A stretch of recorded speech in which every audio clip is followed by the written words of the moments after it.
Whispers in the Walls is here, and with it has come two new major additions to the melee system, unique arcanes and Tennokai. Tennokai. Why does that sound so... whatever. Starting out with Tennokai, to unlock it you must complete the Whispers quest, whereafter Fish Onati will send you a melee arcane segment and adapter alongside your first Tennokai Exilus mod, granting yourself access to the system. Starting off with Tennokai, to utilize you must have one of these 6 Kai mods equipped, with the base providing no buff besides activation of the system and the remaining 5 giving different unique ones. With this active, as you melee, you will have a 15% chance for a symbol to appear as you perform an attack.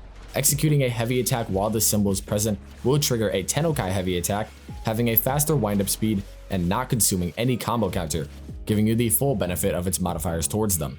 Just the system itself is alone quite powerful and adds another level of depth to melee weapons rather than just being a mindless mash-E simulator. Another small but important detail is that the system is available for exalted weapons, nothing to complain about there.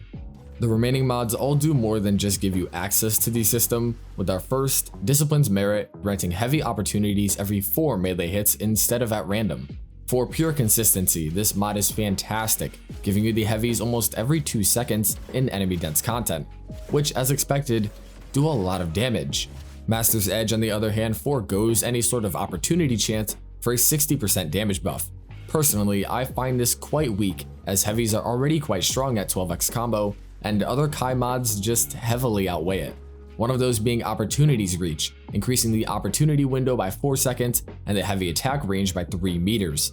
This mod is probably best for those not looking to immediately spam their heavies, instead looking for a more opportune time to spend it.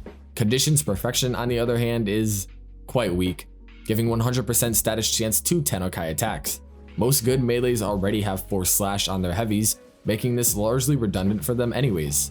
But by far the best Tennokai mod is easily Dreamer's Wrath, increasing opportunity chance by 50% and critical damage by 32%.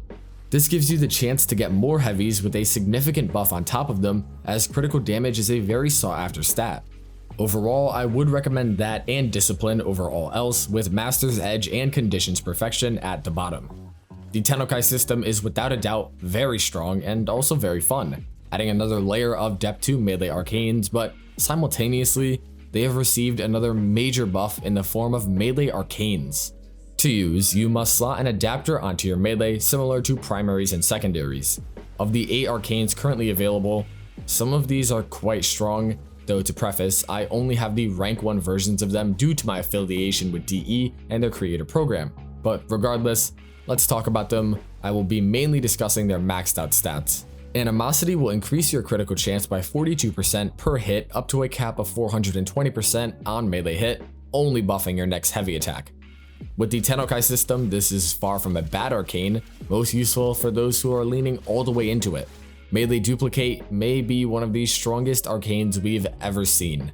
On base critical hit, your attack will strike twice. Base critical hit means yellows, so going any higher than 100% CC is actually a bad thing for this arcane, though it makes up for it massively. This is essentially the same thing as the Duviri Decree, which is broken for the same reasons as this one. Melee Exposure grants a max 240% corrosive damage to your melee on ability cast. This isn't bad per se, as corrosive is quite a strong element for its increased damage towards armor, as it ignores part of it as well, though other arcanes like Duplicate easily beat this one out. Melee Fortification is actually pretty bad, giving only 210 armor on melee kill, which is nothing. Don't use this. Influence is easily the most complicated, giving a 20% chance on melee electric proc to cause all elemental melee statuses to spread to enemies within 18 meters. The reason I am not too big a fan of this is both requiring your melee to have electric on it, something you already don't want to do, and getting a proc, then rolling the 20% chance, and then you just keep spreading electric to other enemies. It doesn't transfer any of the IPS elements, as they are not elementals, and while electric is good for crowd control, it's just kind of unnecessary. Retaliation gives 30% melee damage for every 200 shields, capping off at a 420% bonus, with it being halved for overshields. This sounds good until you just think of how easy it really is to get high damage numbers through condition overload, and the really annoying requirement to proc it. I honestly wouldn't recommend this one either. Now finally, Melee Vortex is literally Cordon 2.0 and probably my favorite arcane of the bunch. On kill of any enemy affected by magnetic, there is a 45% chance all enemies within 18 meters will be pulled in, and this pull is aggressive. Please DE, give the magnetic status something like this, even if it's weaker, please. Building either your primer or a Diriga, which you should be using anyways for magnetic, now gives you the benefits of its insane status generation for condition overload and an even better version of Cordon, consistently pulling in all enemies around you. This and Duplicate are by far the strongest in my opinion, but that does it for this quick look at the new melee system updates. I may have one more video dropping tonight or tomorrow on the Grimoire, because rather unfortunately, it's just not that good. Though it does have some really cool use as a snapshotting tool, y'all will see soon. Anyways, I hope this was informative and very helpful, and I will see all of you guys very soon. Peace!